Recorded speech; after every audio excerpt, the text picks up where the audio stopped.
Otaku Bubble Talk Show. And now your hosts, Aaron and Colin. There we go. Yeah. Okay. Fuck. With good audio. We fucked up. Aaron, Oh. Hey. Okay, yeah, I fucked up. But okay, continuing. Like nothing happened. Okay. To explain, we recorded about 10 minutes of audio, and it's shit. and it turns out we were recording on the wrong speakers. We should have tested like we normally do. Yeah. That was a fuck up and a half. Oh man. Now we're actually talking to the mic.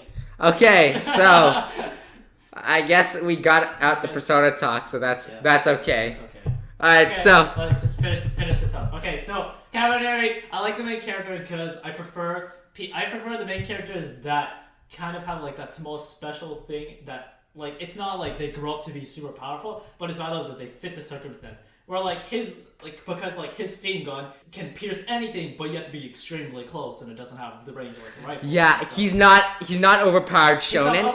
He's slightly like he's special. Yeah, he's got this advantage that like puts him above in certain spots, and that makes him like really amazing and like this hero for that specific purpose. But like besides that, you have all the other characters that are just better than him in the general terms. Yeah.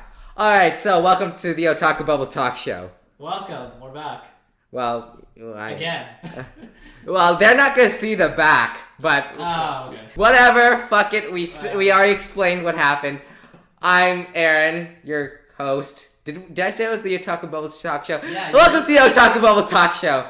I'm your host, Aaron. I'm your other host, Colin. And we're in a rolling start that's like, fucked. Okay, so... Aaron, go. Fuck. Well, you were still on your week, technically. Okay. So, retread. Cabaneri. No, because we were just talking about Cabaneri. I know you... To quote what I said like 10 minutes earlier, I know you've been watching two shows that I'm particularly interested in. So, Colin, my good friend. How's KonoSuba? So, how's KonoSuba? But they haven't heard it! This is so confusing! So, I'm almost done KonoSuba. I'm on episode 9. And it's really good. It's really good. Explosion! Explosion! Stop burning down the castle! Oh, yeah. I think just their arcs are really funny. Like, it's really good how concise they are just to the arcs and the point of it. Well, it's like, just get to like the point of it and make it funny. I think the thing that I love about KonoSuba is it's... What do you call it? Okay, let's take a joke, okay? Now let's take it 3 steps too far.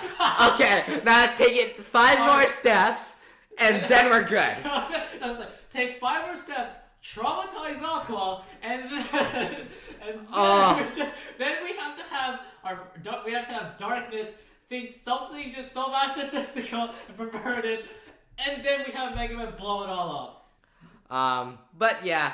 KonoSuba, amazing, I think. It's great. Just go watch it. It's like, you can't even consider it a harem show. It's like, just that hilarious thing of a guy with 3 other girls. Yeah, I'd say it's a harem show. I'd say it's like a harem because, like, the point is that, like, it's him and his 3 girls, but it does not take the romance, like, whatsoever seriously. Yeah, KonoSuba. But, like, yeah, Aqua's best girl. No, she isn't. No. Aqua's a bitch. Aqua's hilarious because it's like, you hate her so much because she's a dumbass. God damn, she's hilarious. No, okay, if we're talking waifus, though, but, like, Aqua. No, actually, no, I hate them all so much. I can't figure out who's a waifu because That's the thing, like, all the girls in KonoSuba, like, you want to make them waifus, but you just hate them because they're all idiots. They're all idiots in their own way. God damn it. Like, Aqua just keeps getting in debt and just keeps fucking things up. Darkness is just weird. She just likes getting spanked. Just likes getting spanked. It's like, we need to face these monsters with tentacles, preferably with so much slime. Explosion. And then Mega Man just knocks everything out. Okay. And I don't know if you want to cover what we talked about ReZero.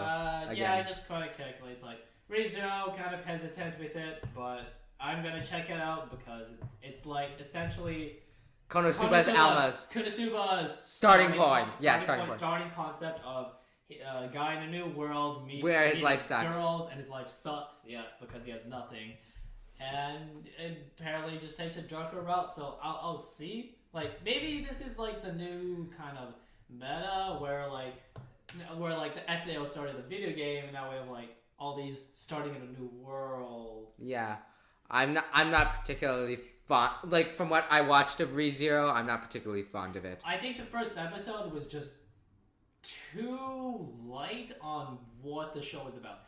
It was just like, okay, you get stuck, but then everything seems so arbitrary and unimportant. Yeah. But like then again, we haven't even finished the first episode because we only watched half of it. Well, yeah, but I didn't have the Showa had a 40-minute episode. Yeah, but I didn't have the impetus to continue with ReZero, whereas Showa Genroku Rakugo. Showa is interesting. Okay, hold on, sorry. At the end of the podcast, because we're doing a spoiler cast for Showa Genroku Rakugo Shinjuu. Right. So getting that out there. Light impressions for Colin is that he liked it. And I also I love it a lot. Yeah. He liked it mildly, I'd say. I liked it very much. Or do you like it a lot? No, I don't like it as much as you. So you like it enough, but not as much as me. Aaron takes the cake. Yeah. Alright, so I guess that's it. In terms of your week, because we are like 3/4 of the way through. And then we just fucked. This is the quality you're getting here. Alright. In terms of my week, I had just like assignment after assignment after assignment, so I didn't really have time to do much. Too much time. You gotta fit it in those times where you don't have Wi-Fi. Yeah. You download the episode, you just watch it on the car ride. What did I do? I played this card game thing at a friend's house. Like it was a bunch of I'm in like the drama stuff, so it was a bunch of drama nerds who are playing this card game called Red Flag. And essentially what it is like, you know how I'd say Cards Against Humanity started the Street Fighter 4 era of like party card games? Yeah. It kind of falls into that category of like, oh, it's like apples to apples, only like dirty. Yeah. So the concept of this game called Red Flag is that you have two types of cards. You have red flag cards and white flag cards. And depending on whoever's turn it is, whoever's the bachelor is what they call them, you have to try and make the ultimate waifu for that person. So you put down two white flag cards, which are like good things, but then the person to your right has to put down a red flag card to fuck you over. Yeah, okay. So I learned at that party thing that I'm the king of matchmaking.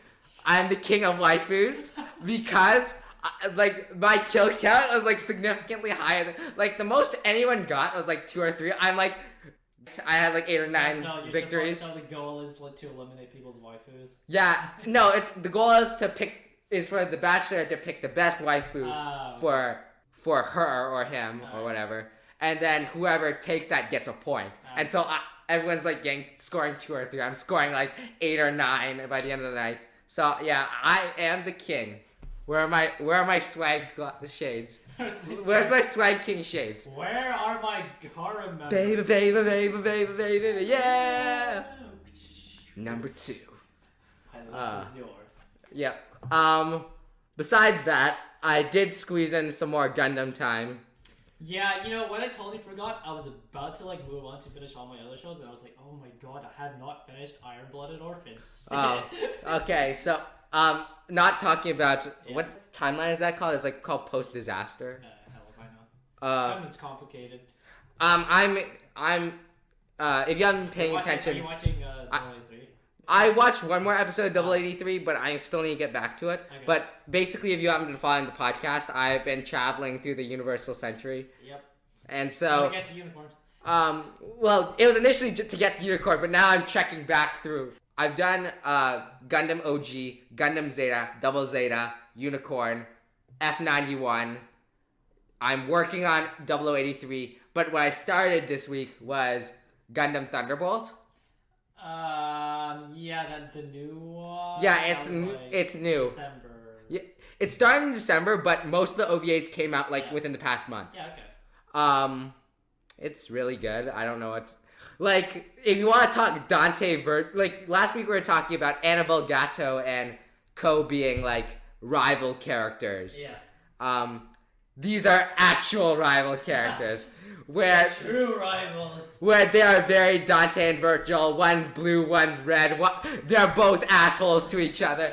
Fuck you! And the other guy's just Dio laughing in the background. It is the most cutthroat rivalry. Like, I feel like I've seen it in Gundam outside of, like, Amuro and Char. Yeah. Because Amuro and Char, they take the cake in terms of rivalry on the basis of they just had so much time together. Yeah. Whereas, I guess, what's the names? Io Fleming and something else. Oh, Daryl Lawrence. In terms of those two, each episode is like only 20 minutes long, so it's very short. Okay. If I wanted to, I bet I could pump it out in a night. But I only had time to do 2 episodes. All right. So these characters are larger than life, at each other's throats, trying to murder each other super hard. And they both subscribe to jazz music. And it's not like shitty Code Geass jazz music. Yeah. So, like, the jazz is actually decent. Like, it's 8 out of 10. And you've got just sick jazz tunes playing in the background. And they both, in universe, like jazz. Yeah. And it's interesting because they aren't both, like, they're both bloodthirsty motherfuckers. But, the guy who fights for Zeon, Daryl, his class is that he's a sniper. So it's not a conventional rivalry where they're in each other's face trying to pound each other out. So they have like they're different just like weapons against each other. Whereas Daryl's a sniper and he's going from the long range. Yeah. Io Fleming is a berserker and he enjoys killing people. And it's really interesting because usually get up and swing this axe at your throat. He more than axe, he takes his shield and he just murders you with his shield. He is ruthless. It's very interesting though because outside of I think Zeta is the only show where in the Universal Century where the Earth Federation is portrayed as like being definitely bad. This is interesting where I feel like it's the most morally gray Gundam series where your main character, air quotes, is a bloodthirsty evil villain and the Zeon guy is the relatable human character. So it's basically kind of like showing the flip side of it where it's like, hey, maybe the bad guys aren't actually the bad guys, and it's just like the other side of the coin. Yeah, and Zeta does that. Zeta does the morally gray stuff really well, which is why I think of all the Universal Century stuff, it's my favorite. Like, well, no, you gotta wait until you watch 0080 because that's when the moral thing, like moral compass, just flips. Okay. You're like, Earth Federation is like kind of assholes, and these no, but I prefer the morally gray as opposed to Earth Federation as assholes. Like, Earth Federation is assholes in Zeta, but there are redeemable qualities on the Earth Federation. Whereas it's like, okay, no, it's not actually the Earth Federation. It's just this, like, one branch of super scum. Well, yeah. No, like, 0083 is just like, it's essentially what you're talking about. It's like the other side of the coin, but it's not so like moral gray because it doesn't have the two rivals. Well, I feel like 0083, Ko is the good guy, but Gato is a relatable villain. No, 0080. Oh, you said 83. Oh, sorry, 0080. Okay. 0080 is that other flip side of the coin. Okay. Kind of show. All right. Which is really neat, and yeah, go watch it. God damn it. Okay. How much Gundam have you been watching? Good sir. Watch this shit. All right. I'm gonna watch it. Okay. Outside of that, as I said last week, I'm fucking trekking through Suikoden again, and that's a nightmare. Stop. That game's so good though. Like, and the only reason why I have to trek through it again is because I missed the last 4 stars and the 108 stars. Oh my god, he's actually going for the achievement, guy. It's crack, man. I'm sorry. And I guess the last thing I can cover is that this morning I'm up to date on Nisekoi. You actually Oh yeah, you actually keep up Nisekoi. Oh my god. I barely read. Man. I haven't even. The last thing I've kept up with was last game. And in terms of manga? Yeah. The only other thing I'm like keeping up is like Noragami. I really like the only manga I like actually read is shoujo manga. That's about it. Well, yeah. Well, like so there's some I watch. Like I read a lot of Pandora Hearts, and I do like Noragami, but like the majority is I just prefer the romance manga. Well, that's why I can just binge Nisekoi. It's very similar to me where I can. Like, Nisekoi is just what I do. No, but, like, I can't stand, like, reading, like harem. Okay. I can't read but I feel like read, like, the romance. I feel like Nisekoi is kind of shoujo, though, in a way. Well, it's, like, it definitely takes on that. It takes elements. It takes elements. It focuses a lot more on, like, their girls' point of view, just, like, how they, in their lives rather than the guy. And so, okay, so the way Nisekoi's arcs work, if we're talking about Nisekoi as a whole, the first 10 episodes, I'm gonna talk the anime because I went anime into the manga. Yeah. Yeah, and then I got hooked and I couldn't stop. No, actually no, I got hooked and then I got out of the drugs and then I got back into the drugs. I still haven't watched season 2. Nisekoi is. Well, I haven't watched season 2 either, but because the manga, I haven't even read the manga. Because Haru is worst girl until another girl shows up who then turns out to be worst girl. But an even worse girl. Okay, so the way of two evils. Back on track. The first season of Nisekoi, strong. Like the first 50 chapters, good. Then season 2 / the next 50 chapters, awful. And then the next 50 chapters, even worse. Oh. And then the next 20 chapters, the lowest of the low. And then you hit an arc, and it's the arc where, or you know how Emo has the whole bad rejection thing? Yeah. It takes that thing that happens that all harem animes do with the rejection, except it's next level. Like it's the best type of that. I can't go into more. Like good breakups. It's good breakups. Okay. Like legitimately justifiable breakups. Yeah. Like I said before, and I'll say it again. Well, actually, no, I haven't said it on the air. But Marika is worst girl. But you like the character. But when you hit her arc in the manga, like her last arc, it's really good. It is the best thing that. It is almost the best thing in Nisekoi. Like, there's one moment that trumps it. Yeah. And we're getting to the point where there was a really bad arc with. The way they handle Tsugumi's arc is really bad. Okay. But then everything else in that era, the end of the waifu war era, is really good. Like, Tsugumi's the only loser, I feel like. Even, like, the worst girls, like Haru, and you haven't gotten to her, but there's another bad girl. Okay. Like, they're genuinely good. And so, we're in the last arc of Nisekoi. Of Otaku versus Chirage, and we probably all know who's gonna win. Well, yeah. And it's an 11 out of 10. Like, Is it like going through just like Raku's just really kind of like debating between the two, and just like, and how can I do this? And there's legitimate arguments on both sides, obviously. Yeah. He hasn't picked yet. Yeah. But is he leading? Like the origins of the book are revealed. Yeah. And like we're actually getting to the actual the story. Actual plot of the story. And okay, do you want me to just spoil one thing outright? Yeah, sure. They go back to the field. Oh, that's cool. And you're just like, and that's where the last chapter that's been currently translated ends. And you're like, oh my fucking god! Oh, the field! Oh my god! And so anyone who got out of Nisekoi has to get back in because the field. Fuck! Oh. It's all led up to this point. This axis of all connections. And it ends here. And they do a really smart thing. Or rather, not really a really smart thing, but an artistic choice that I really like. Yeah. And it's when they reveal a certain character, they do not show their face. Oh, they do it all the time. But like the way Nisekoi handles it, it's the best because this person is the catalyst.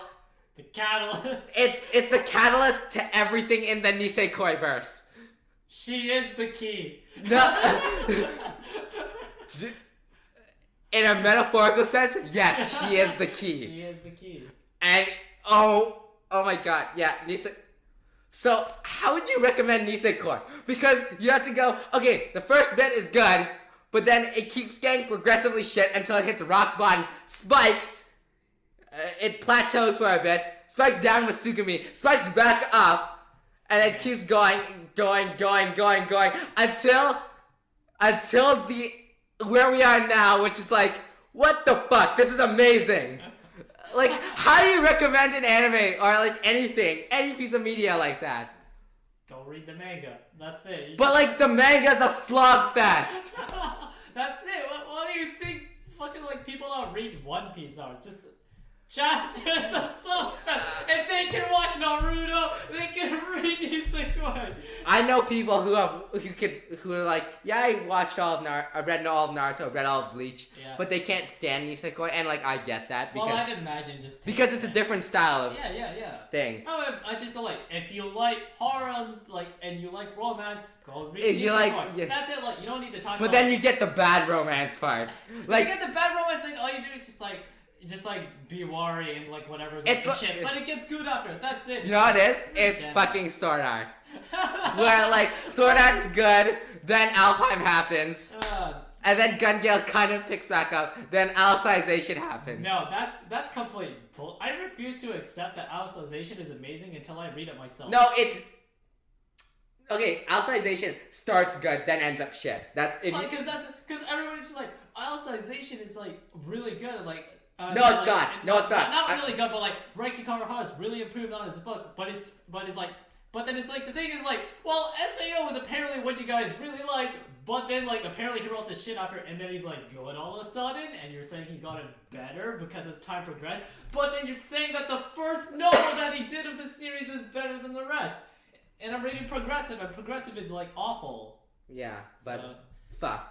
How to recommend Nisekoi? You like romance, get ready for a slogfest. That's it. No, get ready for good, then slogfest, then good again.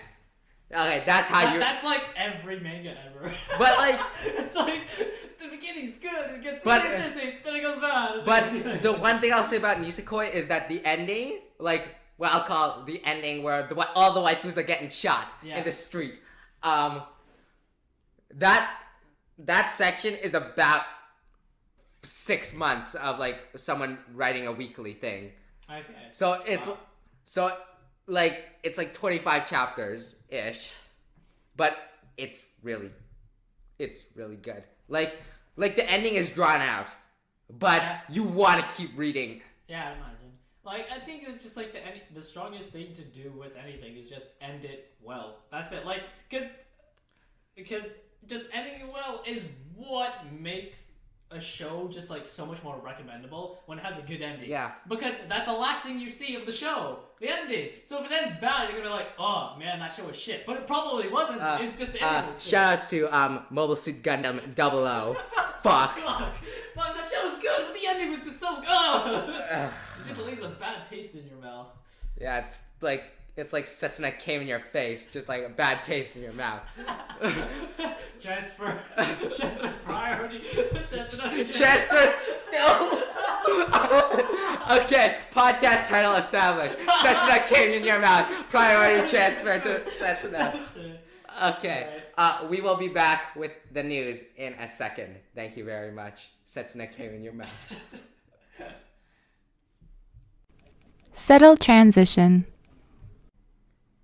And we're back, and good, we're recording on the right thing. The right thing this time. Yeah. Right on it. Good thing, I was thinking maybe it was just bad that we had the bad audio for like for the first 10 minutes, but I think we saved it with that joke. With that good joke.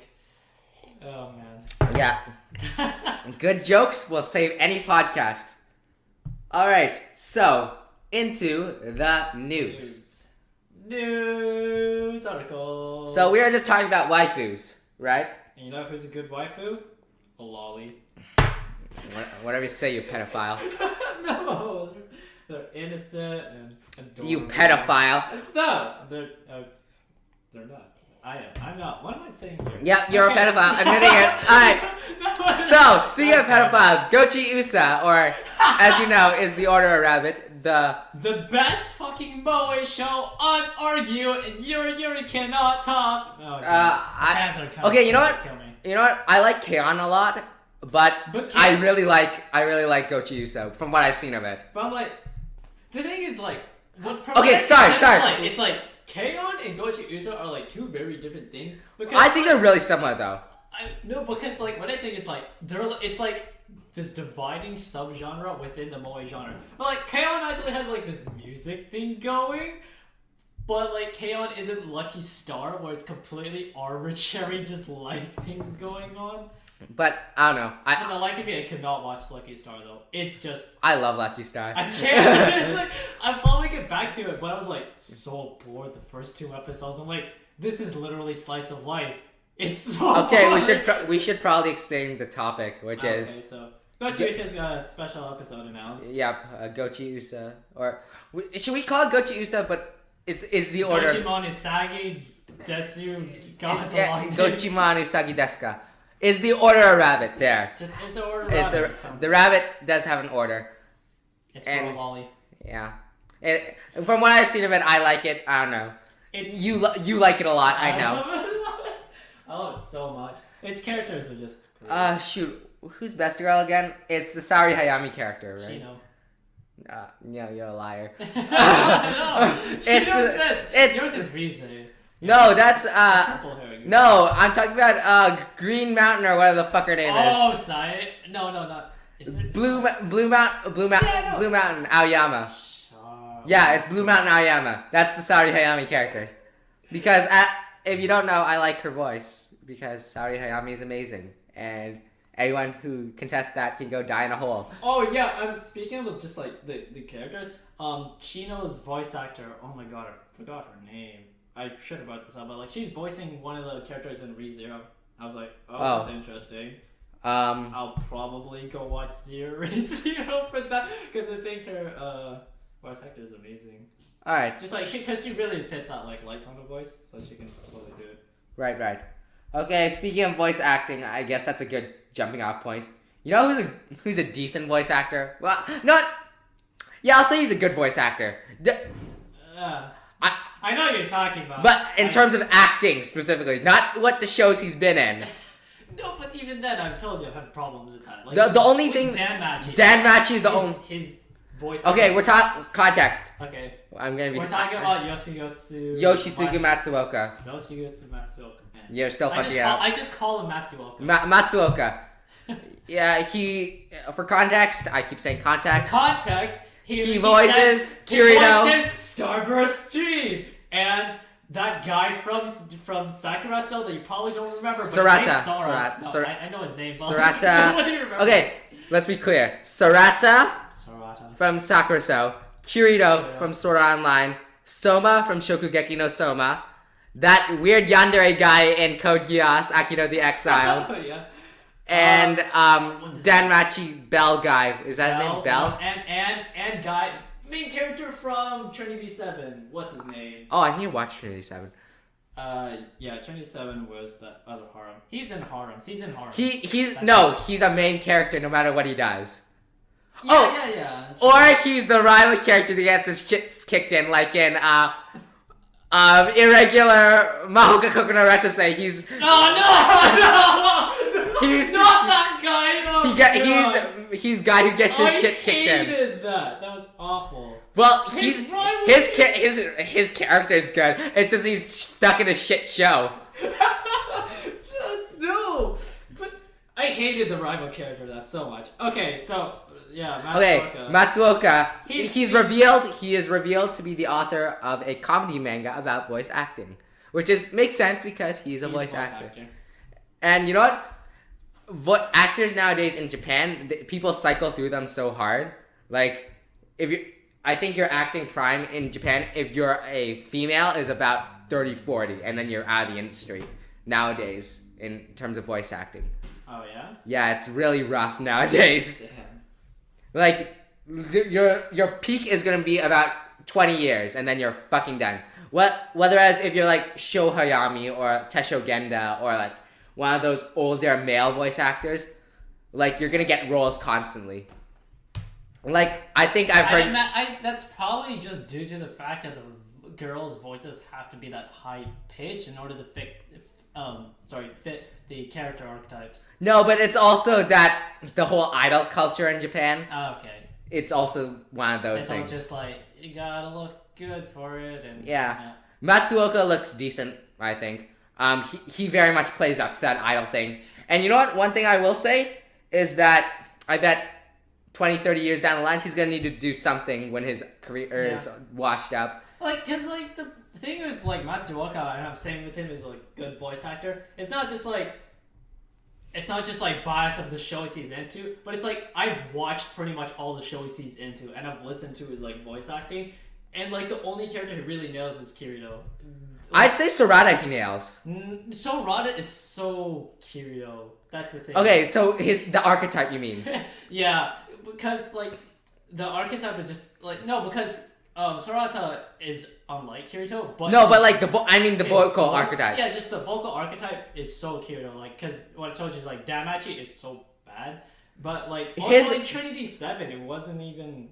It was so His voice acting in what were we just talking about? Mahoka? Yeah. I'd say it's pretty good because I couldn't initially distinguish him as being that. Yukiya, how do I remember his name now? From Code Geass. Yeah. He plays a very scary yandere, and it's very convincing. That's why I say, in terms of voice acting skill, he's about. I'd put him at an 8. I'd put him at an 8. I'd have to go back and listen to his Code Geass performance and his rival performance. Just because he wasn't in Valvrave. No, I said Code Geass and and Mahoka. Oh, I thought you just said Valvrave. No, I did not. No, sorry, no. I wish I could edit that out, but that's probably going to be really hard to edit out. Any mentions of Valvrave are hard to mention. No. Edit out. I'd have to listen to his Mahoka because when we were watching Mahoka first, I probably didn't listen to Matsuoka so much. Yeah. But now he's in like everything. So you know what? Even though I didn't particularly like the show, I only got like 3 episodes in. Yeah. His performance as Sora in No Game No Life was vocally distinct, and that's really good. And I thought it was like it wasn't like what's the main character of Danmachi again? Belle? Belle. It's Belle.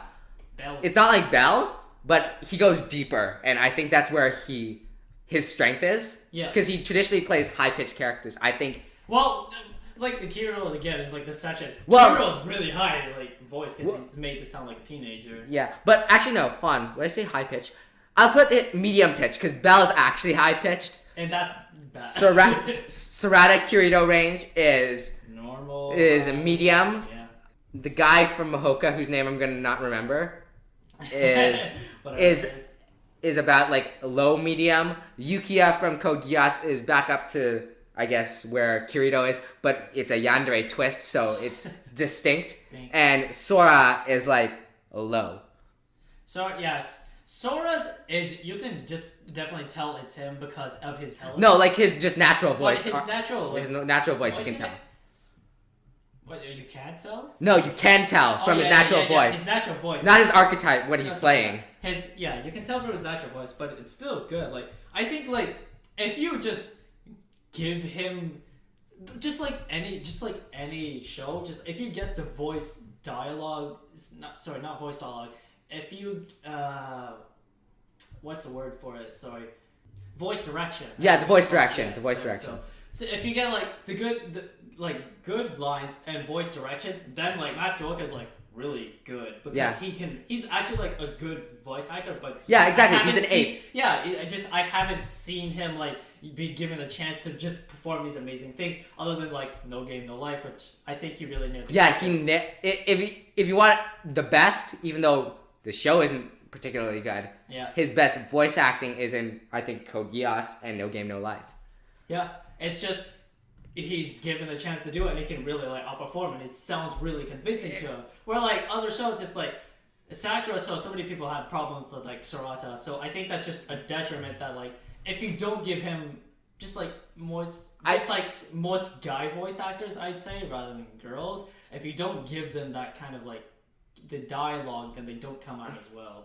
I think Kirito ended up being an acting curse for him because I feel like ever since he's played Kirito, he's been forced to play that kind of role.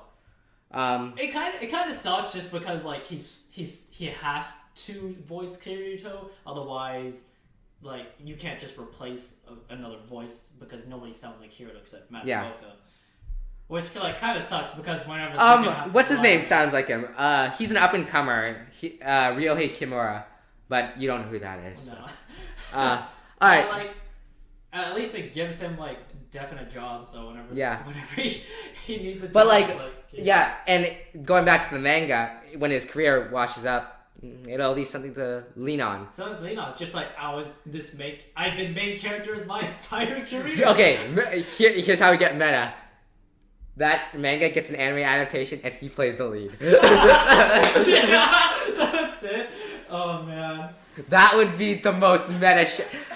And I want him not to be like acting at all. I want him to be like normal, like his normal voice, his natural. His normal voice. If you actually listen to it, his normal voice is so different. Yeah, I know. So weird. I like listen to that. I'm like, holy shit, that's like Kirito. Because I've listened to like others, like females, their voices are totally different from what they sound like. But like Saori Hayami, she naturally sounds like that. She naturally sounds high pitched, but I wouldn't say she sounds like her character. No, I wouldn't say she naturally sounds high pitched. I say the opposite. Her vocal quality actually just sounds like that. It's just lower. Yeah. Yeah. Maybe I haven't listened to her natural voice enough. At any rate, speaking of acting, Michael Fassbender in Assassin's Creed. Yeah, that's cool. You get. Okay. Right? You get out the gate. One thing I'm gonna say: don't get Kanye West to do rapping over your trailers. Don't do it. Even though Kanye West is basically an anime, don't get him to do it. Even though we may have Kanye for the animation. Don't get Kanye West to rap over your trailers. Yeah, the trailer itself was okay. I mean, the Kanye was like it was a jarring experience, but the actual content it's gonna cover is interesting because it has nothing to do with the Assassin's Creed like main timeline. If that makes sense. I know I haven't played Assassin's Creed, but from what I saw, it looked a little. It was like they had the whole science thing of like the Animus and the Animus, and I think the trailer was basically just Assassin's Creed like literal trailer. Like it wasn't advertising a movie; it was advertising like the game. It's like jump off stuff and that's true. Into things and then assassinate. It was like game mechanics. Yeah, it was showing off game mechanics, air quotes. Yeah. One thing I think was interesting because the way the Animus is traditionally portrayed is like a VR headset. Oh yeah, in this one it's like a machine. Yeah, it's a weird tentacle monster. Yeah, weird. I think that's an interesting choice, but I mean, I just like to understand how that works for running.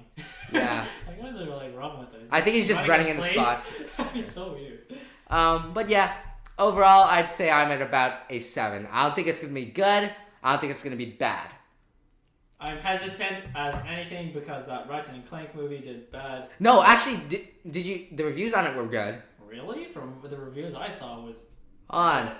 Actually, I might be thinking Maybe of the that's game. just like Rotten Tomatoes. I might be thinking of the game. I don't think Ratchet and Clank did that well critically.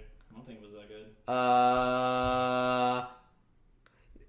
It did decent. It's got a 7 on IMDb. I think it's decent on IMDb, but and the game though apparently was really good. Like Ratchet and Clank the game. Yeah.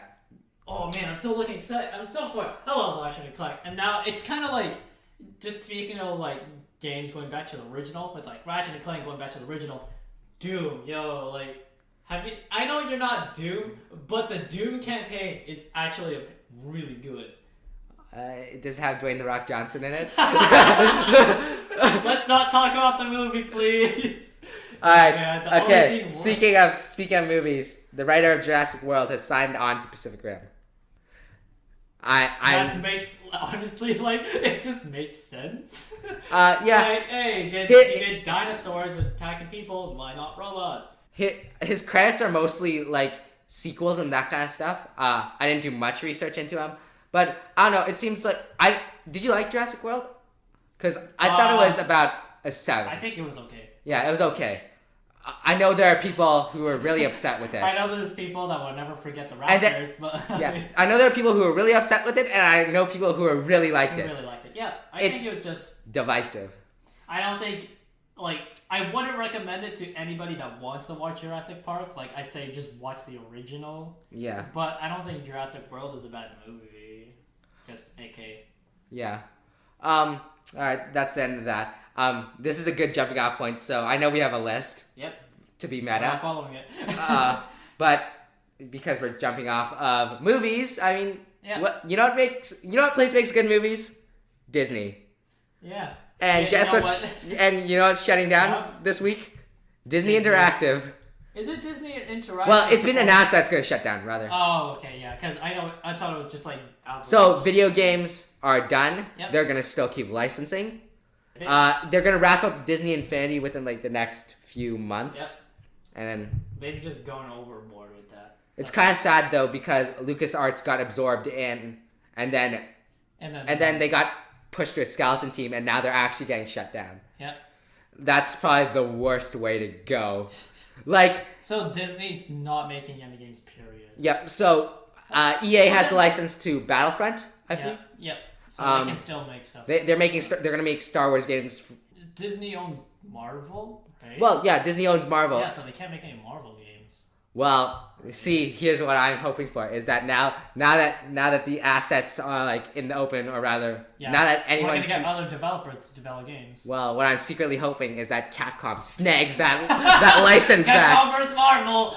Marvel versus Capcom. Marvel but yeah, Capcom. because when Marvel versus Capcom like 3 happened, Marvel wasn't big like it is now. Yeah. Now I feel like is the time where Capcom can start actually getting Call of Duty numbers, if that makes sense. Yeah.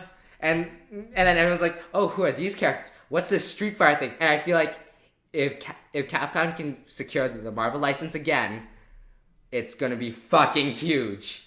Yeah, that's. You know, I'm gonna hope the same thing for LucasArts because LucasArts is like, we know LucasArts is at least safe because EA has it. Like, because LucasArts is tied to Disney because of the movies they're producing. But I mean, like, video games are pretty much, like, I wouldn't say, like, for sure, but it's like, their video games is pretty much what makes Star Wars 2. Like, it's not... I don't think, if I'm gonna be frank, I think LucasArts is now fucked. Like, the LucasArts brand name, because it's done. Nothing's coming. Yeah. You're gonna get EA Star Wars games for the rest of your life.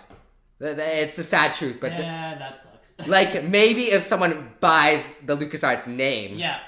But then it's not gonna be actually a LucasArts. Okay. It's like gonna be what happened to Atari. Okay. Make us Star Wars 1313, please. Keep dreaming, motherfucker. Please. Keep dreaming. Star Wars 13. But what do you call it? There was that Kickstarter game. It was made by the whole 1313X developers. Oh, that's cool. It was BioShock-esque. I forget what it's fucking called, but essentially what it was they reused some of the assets from 1313, but it's more steampunky. Oh, that's cool. It was like a steampunky BioShock. That totally fits because everything from the 1313 felt like steampunk. Like all of it because it's the Corazon Underworld. Oh god, I'm gonna fuck. What's it called? It was like the red something. I've lost it. Okay. But whatever. I'm gonna go check that out. Speaking of Disney, you know what? One thing that's never gonna get affected by the Disney Interactive license? What, Aaron? Kingdom Hearts. Kingdom Hearts. That license. Props to Square in like 1996 for getting that license, which is like an indefinite license. Get fucked, Disney. Get fucked. Never to kill Kingdom Hearts. Kill Kingdom Hearts. So everyone's getting their fiscals out. They've announced for 2016 that FF7R and Kingdom Hearts 3 will not be coming out in the fiscal year of 2016, which means we're getting it way later. We're getting it sometime after 2017. Yeah. Like after early 2017. Also, weirdly not on the list was Nier Automata. So, Okay. but we are getting a release date confirmation at E3. All right. So, E3, everything's delayed. well, this E3 is like looking really weird because like Bethesda and EA are both not showing up this year. Because Bethesda's. Nintendo's doing whatever the fuck Nintendo do. More Smash DLC characters. Well, Yeah. actually, no Smash DLC characters. Remember, we talked about it on episode 1. Legend of Zelda only. Oh, yeah. That's the fucking dumbest plan. Shitty marketing, gonna be shitty marketing. Oh, no more Smash. Hey, remember the one thing that's probably keeping you alive at this point? Oh yeah, let's just not do it and work on this delayed game that's been delayed again and again. You know what's stupid? It's like, you showed us! What the... You showed us one thing and you expect us okay. To like... My problem is that they're not showing off the NX version, they're showing off the Wii U version, and it's the version that's going to be technically inferior. It's going to be the one that they're not working on the most. And it's just like, fuck. But back onto Square. What they're going to be showing up, what they're going to be, like, I guess, what's going to be coming out this year is the Saga Vita game, which I don't give a fuck about. Neither do I. FF15, obviously. Yay. They announced that Kingdom Hearts Chi, the mobile game, is like doing really well. I'm sorry. What was the mobile game called again? It's like Chi.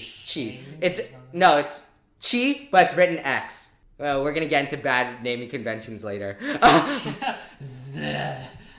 how did they say the Z? No, Exert. Well, it's the X and everything. Exert. But like Gundam Double Zeta is written ZZ Gundam. Double Zeta. Also on the list of things that will be coming out in the fiscal year 2016 is Kingdom Hearts 2.8. So like, you know how... Oh, yeah. I know, everyone forgot about 2.8. Yeah, because it's such a bad name. Everybody's fucking bought 2.5. If they come out with 2.9 and it's just everything, I'm just going to shoot myself. Yeah. Alright, I'm okay with 2.5 because it's the games that I really wanted, which was to try 2 and Boss by Streep. Yeah. I think we can move off of Square Enix talk. Speaking of RPGs, Tales of Berseria. Tales, my jam. Anyways, Okay, context, I've only played Symphonia.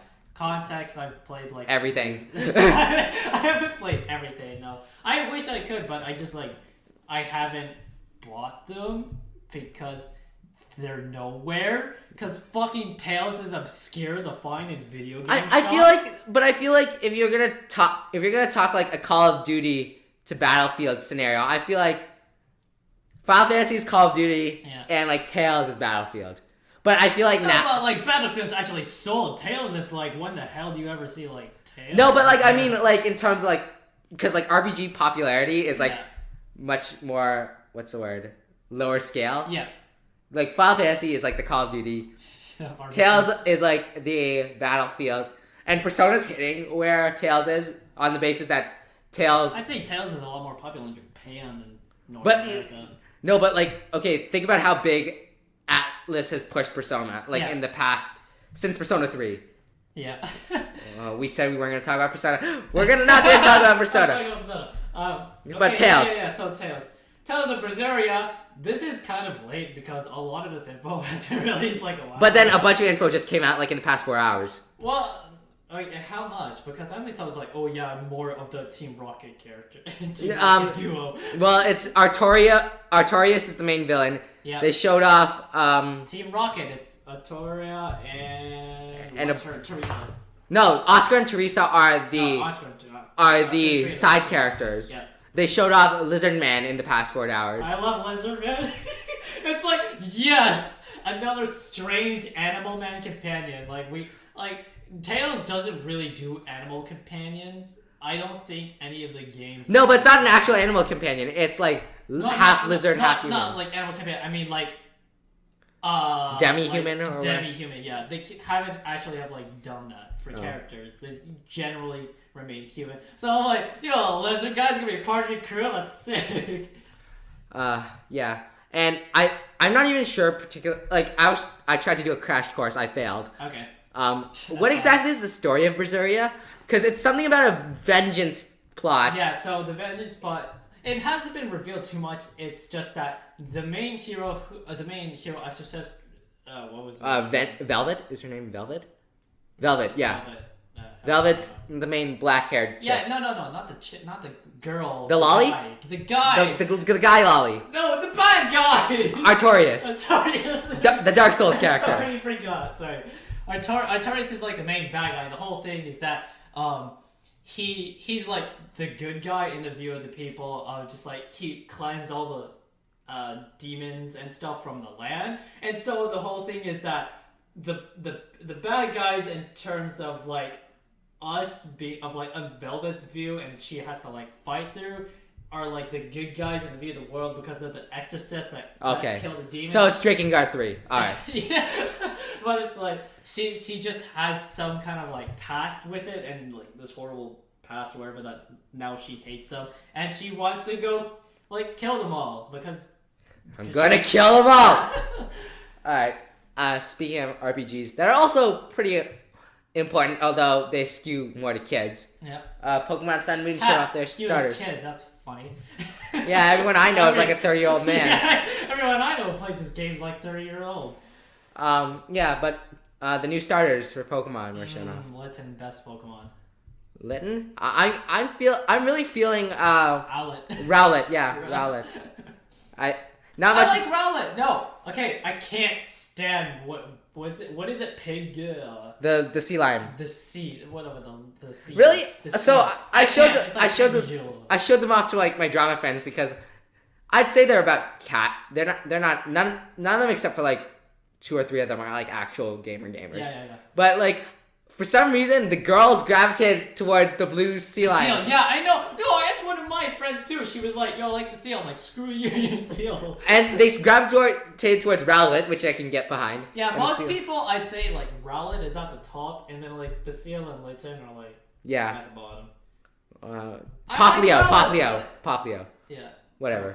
Yeah. I like Rowlet as an owl, but like I'd probably have to see his evolutions before I pick him. Okay, because we know what happened last time. Okay, real talk. When I was like 6 years old, I was writing my Pokemon fan fiction, and I made something that was very similar to Rowlet in concept. Yeah. So like. Well, because in concept, Rowlet's practically be done because that's Nocturne. Nocturne's an owl. We already did it. I think I called it grass the final evolution. I called like Noctree or something like that. Not a tree. Yeah.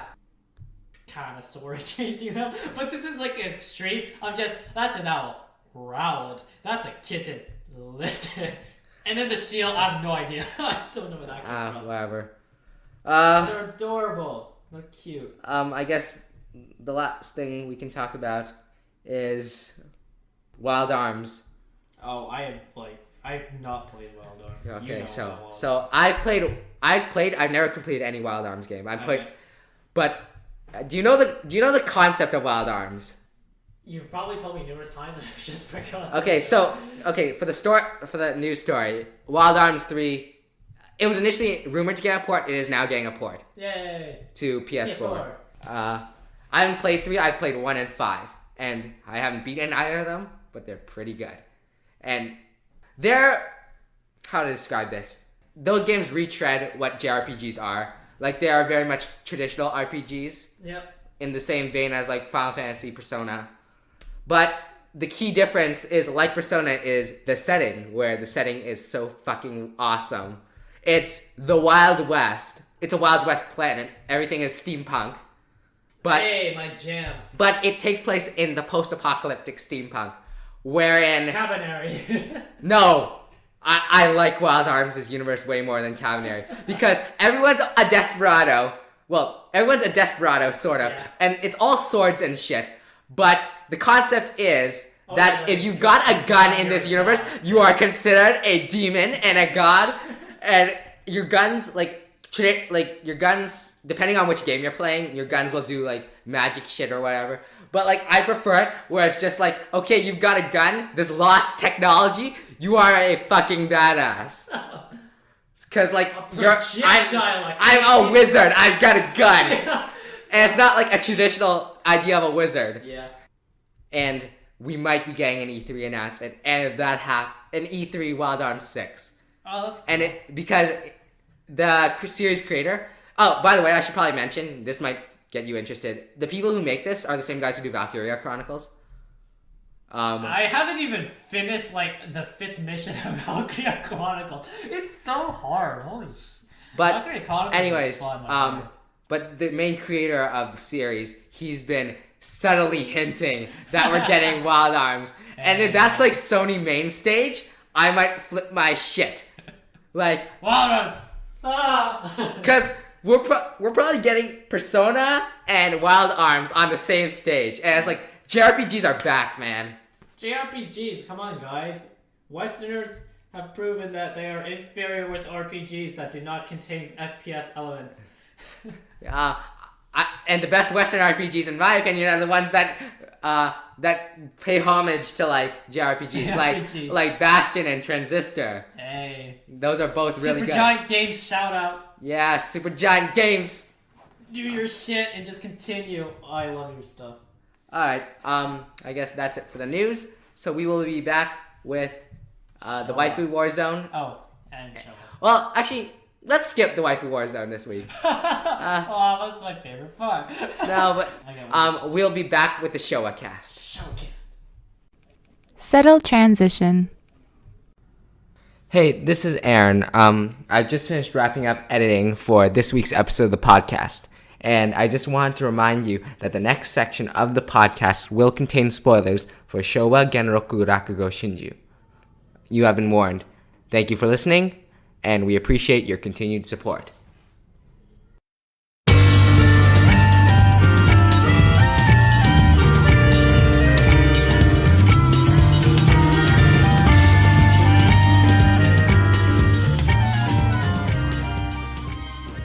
And we're back. And we're gonna talk about a really good show. A Showa Genroku Rakugo Shinjuu.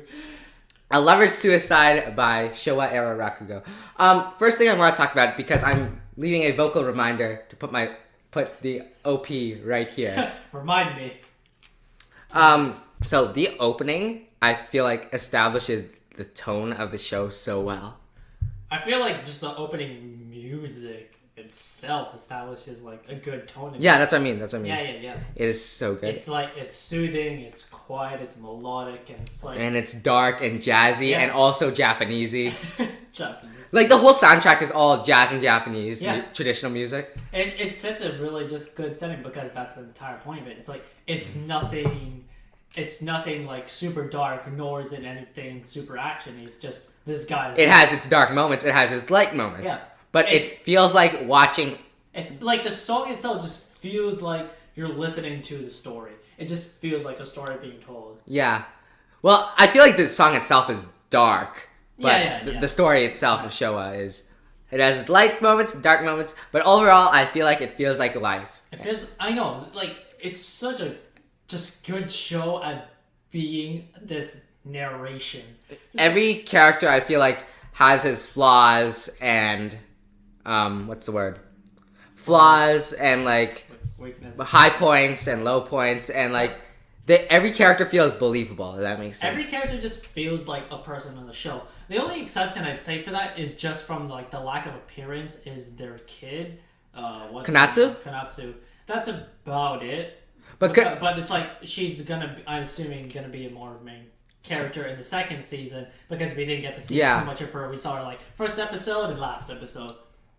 Well, like, let's just like really counting her kid parts in episode. Well, I count her kid parts as still because it's a decent. It explains why she's like that in the first episode. Yeah, but besides that, it's just like the main character is amazing. Okay, can we one thing that I'm gonna say? Kiku Props to Akira Ishida for voicing every stage of that character's life. Yeah. Yeah. Can you voice a character at 3 different stages of life? And like, don't think so. And like Sukeroku had to, when he's the kid and when he's the adult, they had to change voice actors. But Akira Ishida just did it all the way through.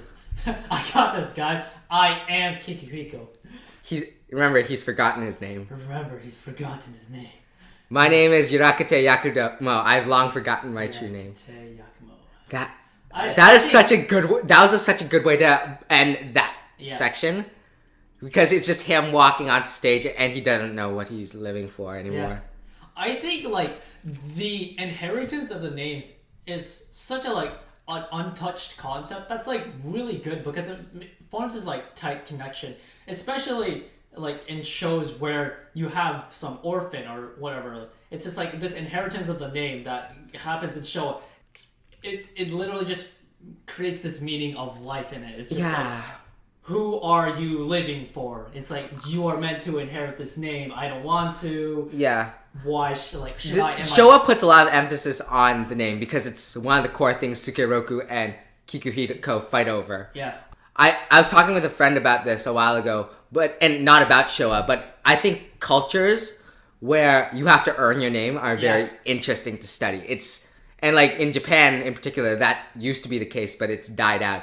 And the whole thing about Showa is the whole tradition versus culture. Yeah. And I really think that's an interesting concept to explore. Sukeroku's character, I think, is in comparison to Akira Ishida's character Kikuhiko, who likes to stay with tradition. He likes to stay rigid. Yep. And he's been like that all his life. Yeah. Sukeroku, I think, is interesting because he's always changing. He doesn't like to conform to like the traditional ideas. He thinks that entertainment should be for the people. And that gets him into shit later on in the show. Certain thing. Alright, we can spoil it, right? Well, yeah, it's a spoiler cast. Certain suicide. I don't think it directly leads to that, but indirectly it leads to his eventual demise. Okay, let's say it together. 1, 2, 3. Mio, you bitch! I get to do this! Why? Fuck! This fucking whore. Literally. Mio is would you call her the villain? Mio is just like every the character person is you hate. She's like not even a villain, but it's just her character, and you hate her as a character. Part of it, and I'm gonna say part of the reasons I hate her are directly as a result of what Kikuhiko did to her, where he led her on for so long. Kikuhiko, you fucking let her on. Yeah, and like I hate Miyokichi, and like you're right for hating her, but she's kind of justified. If that makes sense. But the thing is, like Mio's character is entirely dependent on them. So like that, the thing is, sure, Kikuhiko leads her on, but that's exactly what she wants. Because she's a man. She doesn't like a person. She says it in like the 4th or 5th episode. Yeah. She likes how Kikuhiko doesn't really care about her. Because all her life, every man that she's met has boned her and left her. Yeah. But she likes the stability that Kikuhiko brings. And when, in like the 8th or 9th episode, when she hooks up with Sukeroku, they have a kid, their life it's implied at least, that was a train wreck it's just and a half. Oh man, that stupid husband. Okay. Fucking Rakugo. No, you let him practice his Rakugo, you fucking bitch. Yeah. Okay. Best one-liner in the series. It's what is it? When Konatsu talks to Kikuhiko at the end, and it's like she's singing like really badly, and it's like, where'd you learn that from? And it's like, I learned that from my father. And then he's like, you should stop singing. I'm gonna kill you. And then and then Kikuhiko's like, where'd you learn that from? I learned that from my mom. And then you get the flashback the implied flashback. Okay, one thing, sorry, this is kind of a break off from that. But the implied flashback there is really good. One thing I will say about the direction, like the direction of Showa in terms of like the camera angles and everything, it's very good. It's like, what I've said is like, from the beginning, it's like Showa very much felt like a movie. It's very cinematic, yeah. It's very cinematic. Everything it is, because it's this life of a man, it's like so much longer is the only reason why it feels like a show. It's just because it's episodic. Yeah. The entire thing just makes like this movie perspective of this man going through life, and just like the highs and the lows and the emotions and the relationships. It's like, well, it feels like life. It feels like it could totally fits some kind of just movie. It could be someone's actual life. And you're right I think the cinematic qualities come from the actual camera direction. Yeah. But it feels like someone just was talking to a man, he explained his whole life, and it could have been a documentary. Yeah, that's the entire, like, Rakugo, like, I guess I could say, like, point, like, concept of it. The entire concept is just... Is comedic, but, like, also lifelike stories. Yeah. Because it's rooted in traditional Japanese culture. Yeah, I love the cultural aspect in Rakugo. It's so like just culturally full of it because of like Rakugo. It's in itself is a cultural like age old thing that hasn't adapted. And that hasn't adapted exactly. Yeah. I think side tangent because we're talking about history. Well, everything's gonna be a side tangent in this. Okay. But because we're talking about history, one thing that I will appreciate about Rakugo is its handling of World War II. Because that's such a trigger topic in Japan, and I think the rest of the world in terms of how Japan handles it. Yeah, it was a very interesting perspective where Sukeroku is very much he's appreciative of what the soldiers are doing. Yeah, but when you talk to people like Kikuhiko and the 7th Yakumo, they're very much like the war was not very good. Yeah, it did so many. It just did bad for us. It did bad things for Japan. Yeah. And when the westernization happens as a result of World War II, there's an interesting dynamic where Kikuhiko is defending Japan's traditional values and Sukeroku's trying to change them. One of the core themes is like past versus present. Past versus, yeah, just change up the entire thing. Because you see, like Kikuhiko's entire like written conscience of it is to change or not. Yeah. Because his entire like character is stoic and rigid and stubborn, and it's like have to follow the rules. And Sukeroku in the opposite is like no, like freelance, just live life as it is, don't follow stuff, not rigid. But then as we go along, we just follow that Sukeroku's like Rakugo is this life like changing thing that he wants to change, while like Kikuhiko's is just it's rigid like as well. Rigid. But sorry, it's rigid. Rigid, sorry. It's like rigid, and he tries to follow it, but like he has to change as of learning from Sukeroku that like he can't just stay like the guy he is. And he eventually does change his style in episode 5 when Sukeroku when he finally finds his style. When Sukeroku has to like okay, you're clearly not getting the point here. Yeah. Let's do a body play. Yeah. And when Kikuhiko figures out on stage for the first time, it's like, aha, I found my Rakugo. Then it flashes back to Sukeroku, and it's like, maybe you should do body erotic stories. Yeah. And then that's the best punchline, I feel like. Because Kikuhiko is trying to find his Rakugo, and Sukeroku was playing 5 steps ahead of him in a game of chess. And I think that's part of where the rivalry comes in, where Kikuhiko is always feeling like he's inferior to Sukeroku. Yeah, Sukeroku is just his hero, his idol of Rakugo. The Kamina. Yeah, he looks up to him. He's like, you're really good at this. But then Sukeroku has that problem of he feels he's inferior to Kikuhiko because Kikuhiko is just better in the personal relationships and following the rules, where his personality causes problems for him as seeing like trying to get the promotions. Yeah, trying to get the promotions. One of my favorite things was him doing like the president or whatever's his poem, and the president just losing his shit. It was just like, that's the president's like best one. Yeah, that's I'm doing it. I'm like, dude, that's his trademark. So ballsy. Do you have a particularly favorite performance, like Rakugo performance? Because I think I told you is the dual performance of Sukeroku and Kikuhiko in front of Konatsu. I love that performance so much. I love the duo. Yeah, that was pretty funny, and that's what I think when we're talking about the lighthearted aspects. That's one of the best lighthearted examples. I love that entire episode of just lighthearted living life. It's kind of interesting now that I think about it. Rakugo is supposed to be a comedy thing, right? It's a comedy art style. But the way the show handles it, specifically with my favorite performance, which was Kikuhiko doing Shinigami after the 7th Yakumo dies. It handles the subject matter in a very interesting way. It's like Rakugo takes this storytelling of like that's supposed to be humor and comedy based, and then it creates this giant like serious atmosphere around it, and it's like there's another side to just like Rakugo. Yeah, is this life. And the best balance of it, I think, isn't Kikuhiko's, obviously. It isn't Sukeroku and Yakumo's performance, but it's the last performance Sukeroku does, where he is very much reflecting on his own marriage. Yeah.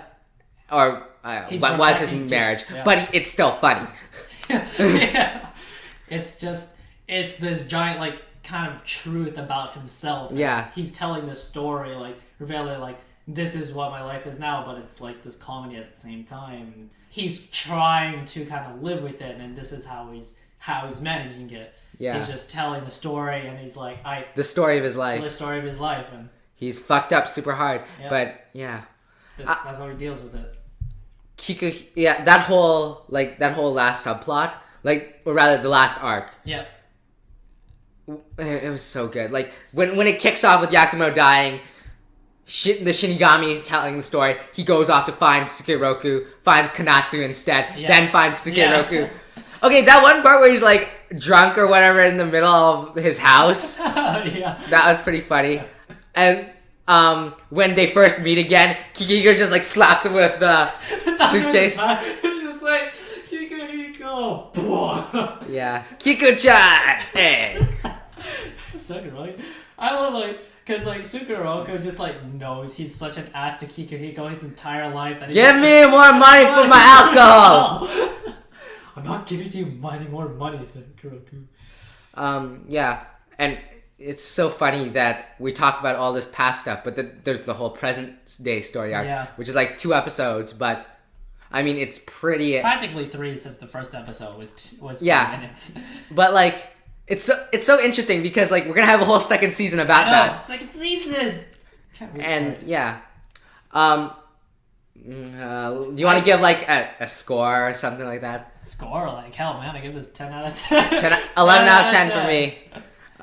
We'll watch forever. Like it's one of those pieces, and I think this is how I'm gonna cap it.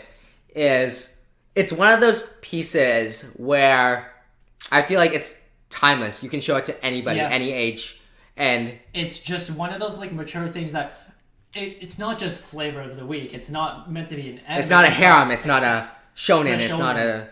Anything. It's not like just a show. It's a story. It's a life. It's a life. It's a lifestyle.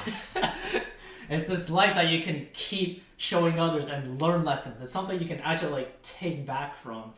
It's a moral thing. It's a study of characters and like humanity, and it's a study of past versus old. Yeah, it's just this nice thing that's so relatable into anybody. Yeah. All right, so I think that's where we're gonna end it. I think we're gonna have, for the first time ever, an actual proper ending. So thank you for listening to the Showa cast and the podcast in general. This is Aaron, I guess, signing out. And this is Colin recommending you go watch Showa Genroku Shinjuu. Oh my god! You fucked up the title. Showa Genroku Rakugo Shinjuu. Bum bum ba da ba ba da ba ba.